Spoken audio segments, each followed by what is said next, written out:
All right, welcome back to Real Estate Unlocked. Another episode, another question. So today we're talking about you bought in 2025, you bought last year. What are some of the things that buyers need to remember, buyers need to think about now here in 2026? So one of the biggest things is homestead exemptions. And if you've ever seen my videos, if you've ever watched me, you know that every January I talk about homestead exemptions. Now, once you bought, you probably got about a junk mail. Most of them were trying to get you to fill out the homestead exemption. Remember that it is fast and it is free, and you need to do it before April because that is when your deadline is to turn this in. Now, what does a homestead exemption do and why is it beneficial for you? Number one, it puts a cap on how much the county can raise the value of your home every year. Now, this is one of the best protections. I tell everybody, you need to do this. You need to have the protection. Don't forget, if you forget to do this, you are losing money. You're giving the government money that you shouldn't. So, one, it puts a cap on how much it's going to go up. The second thing it does is it lowers the tax rate you're being charged on your house. So again, it's another savings and it's free. The question then becomes, how do I do it? How do I qualify for it? So first thing you need to know is, one, you can download this online. Honestly, you can do it online. Now, if you're my client and you bought with me, even if it was a couple years ago and you didn't do it or now you qualify for it, contact me. I'll happily help you fill out your homestead exemption. What do you need to have and what do you need to know? Well, one, this has to be your homestead. You have to be able to live in it. You only get one homestead. So if you own multiple homes, you only get one house to claim as your homestead. Number two, your driver's license has to match the address that you're filing the homestead for. You only have to file it the first time. Now here's a new rule. All right, here's a change. I was actually asked this on the internet, on social media the other day. Is it true that you have to reapply for it? Yes and no. The new law that was passed requires that the county reevaluate the homestead exemption that people have filed. So what's happening now is counties are going back into their records and they're making sure that you still live at this home and that you qualify. Now, the rule is every 5 years to reevaluate the homestead exemption on your home. That doesn't necessarily mean that you have to reapply. What we're seeing is counties are just verifying it themselves, and so they're not doing anything. Others are going to be sending you letters stating that you have to show proof that you still reside at the house. So let's talk about savings. Is it worth savings? Now, before I do this, I'm going to go to my famous whiteboard video. So let's go and show you how a homestead exemption can save you money. All right, so we're at my whiteboard, and this is a breakdown of how a homestead exemption can save you money. So we're going to use an actual real-life example of a client's home. So a client purchased this home about 2 years ago at around $250,000, okay? So this is when the market was going up. So right now, I went to the property and I had an estimated value of about $350,000. That's the real value based on the market sales. Now, this client has done a homestead exemption. So when they bought it, they got a cap. This means that the max the county can go up on value of their home is 10%. So let's take a look. Currently, their home is valued for tax purposes at $275,000. All right. Now, with that homestead, they have a cap of $275,000, even though their value is $350,000. Their tax rate is lower. They're at a tax base of 2.5% because, again, not only does the homestead put a cap, it lowers the percentage the county is going to charge you on taxes. So this year, they're going to pay $6,875 in annual taxes, which means their monthly escrow is going to be $572.92. Now, let's take that same house in the same neighborhood, somebody who did not file their homestead exemption. Market value of $350,000, again, real life experience. Market value of 400. The county is telling him his home is worth 400,000. The client doesn't pay attention to the mail. The client's letting the value go up because he's thinking, oh, my home's going up in value, but really it's only going up in tax value, not real value. So what happens? He doesn't have the protection. It goes up. Also, the percentage the county is charging is 2.9% on this 400,000. So what happens? Now he has $11,600 in yearly taxes, which means he's got a monthly payment of $966.67 per month on his mortgage. That's his escrow. Take a look at this. Same house. All it was a couple of years of having the homestead exemption, and you can see. So let's again take it down. 350 is the home value or the estimated real value of his home in the market today. The tax value for having the homestead is 275. Not having a homestead exemption, 400,000. 2.5% is the rate that the county is charging him. No homestead, without a homestead, 2.9. Now again, these are examples here in Austin that I pulled, that I used. Other counties, other subdivisions, you might be at 2.7% and 3.2%. It all depends. But let's just kind of break down how much in 1 year is that savings. Again, $6,875 for having the homestead exemption on the same home versus $11,600 by not having the homestead exemption leads to a grand savings of $4,725 in 1 year. Guys, if you don't believe me that having the homestead exemption is one of the best things you can ever do, and it's fast and it's free, why would you not do it? So if you need help, if you want some direction, again, reach out to me. But this is a lifesaver. All right, now we're back. So other than your homestead exemption, what are some other exemptions that you might qualify for as a homeowner? Well, number one, over 65. That's a really easy one. And with over 65, you can actually apply for it as soon as you buy the home. You don't have to wait. Like in a homestead exemption, you have to wait till January 1st of the year that you're living in it. Over 65, you can apply for that immediately. Great discount, great savings. Another one would be disability, veterans disability. That's another tax exemption you can apply for. And then agricultural exemption. If you bought land and you have animals, now that one's a little tough to get, and you have to definitely prove that you are using it for agricultural purposes and you pay next to nothing. But again, it's out there and definitely worth looking into. There are certain rules about the size and the type of animal. You can't just have 1 acre with 10 chickens. So each county has rules on what is allowable, like 1 horse per every 10 acres or something like that.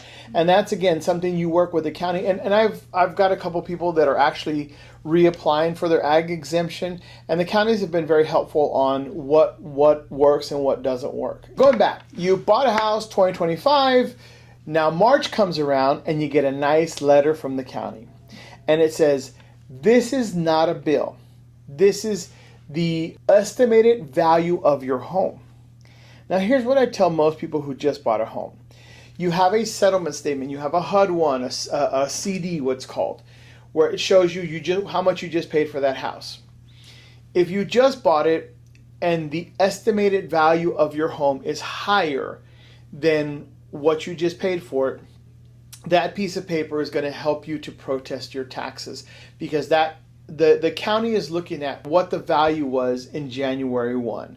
So you have that, and you want to make sure that you use that. Now, there are definitely ways to protest your taxes, and here's where it gets tough. For many years, I protested my own taxes. I still do.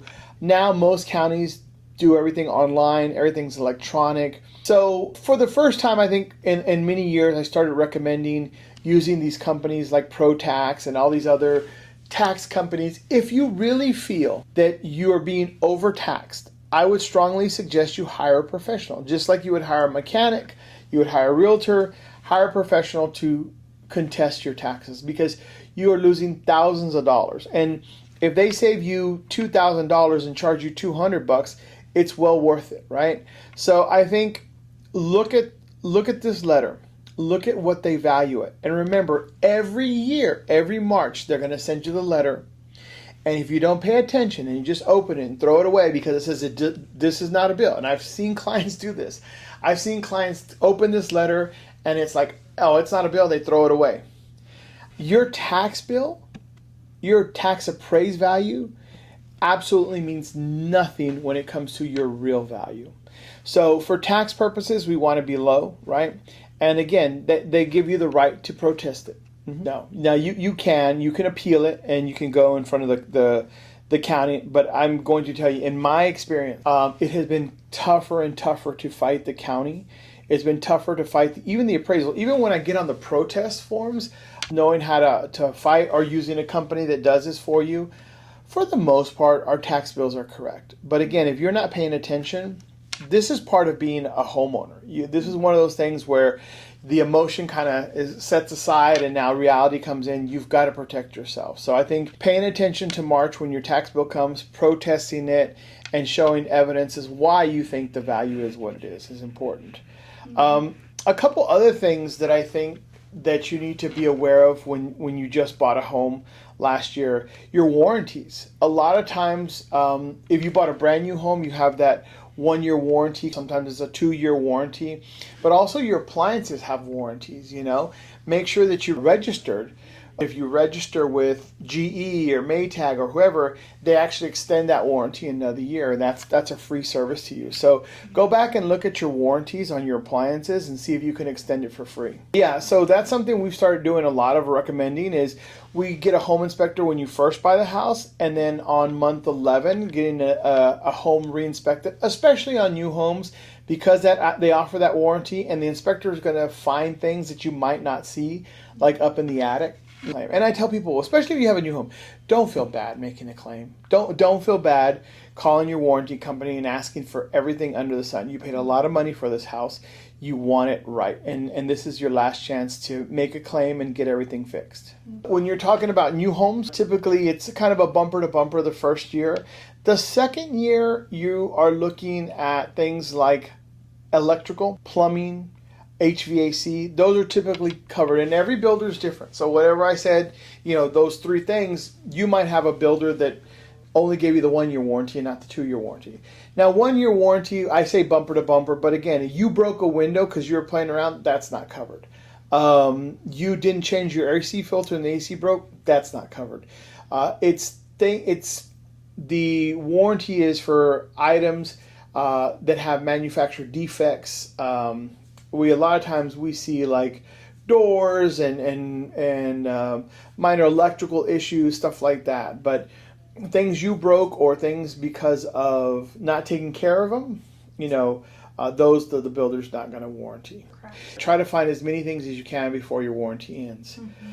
One of the other things that I think that you want to do when you first buy a home is your landscaping, because remember, that's not under warranty. So you want to make sure if you bought in the winter months that you prepare for the summer months, the grass, the watering. You have to remember, we are in Texas.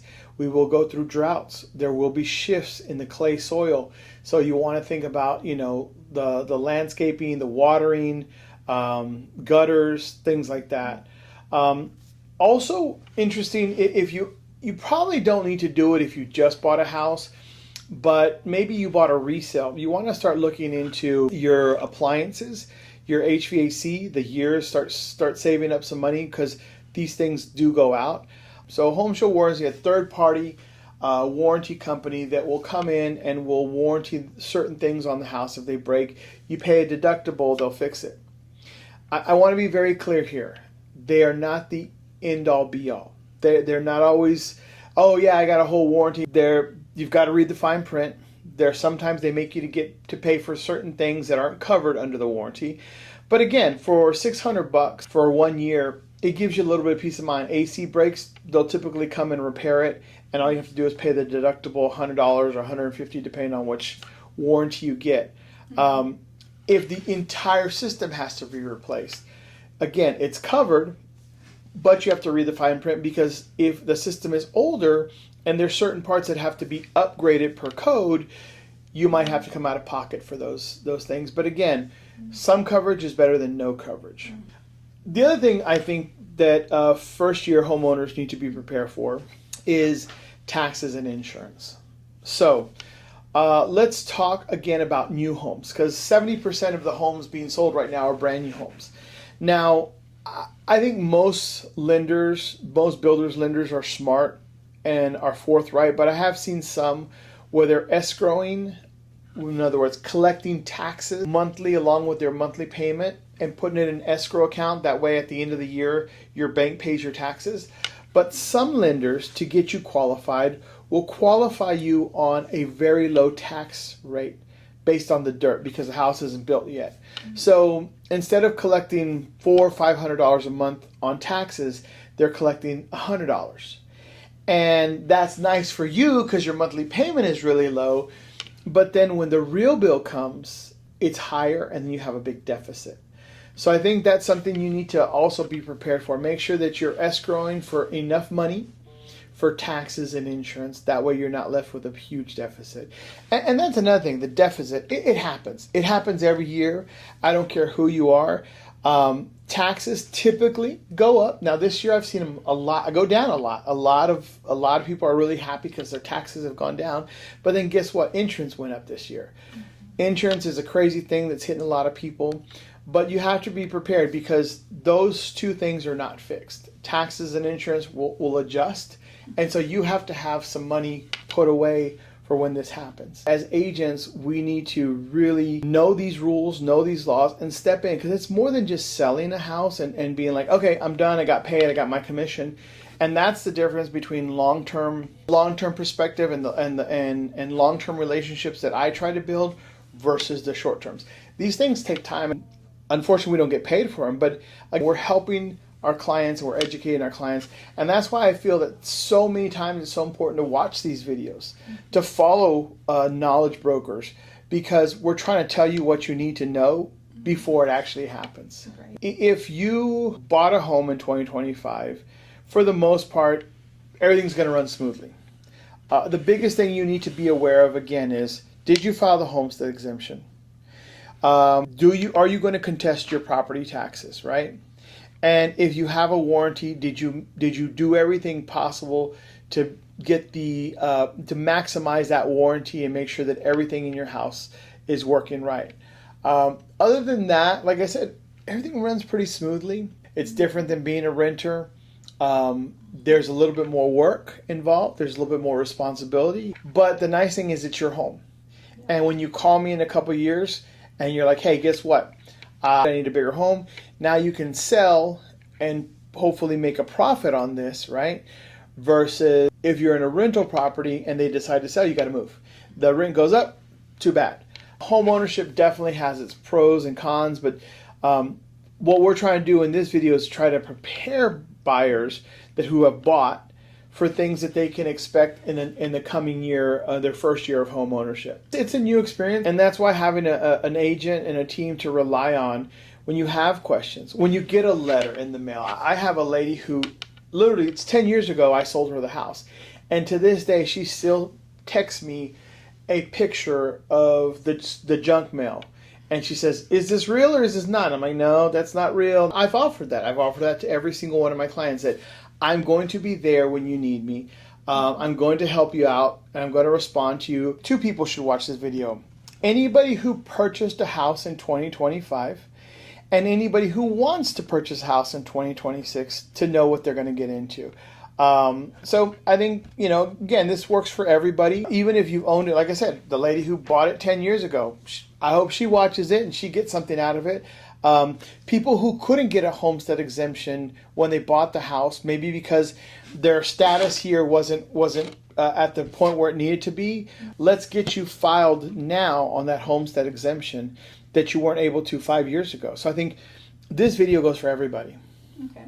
If you have any questions or comments about some of the topics we just went over. The homestead exemption, I know that's the biggest one.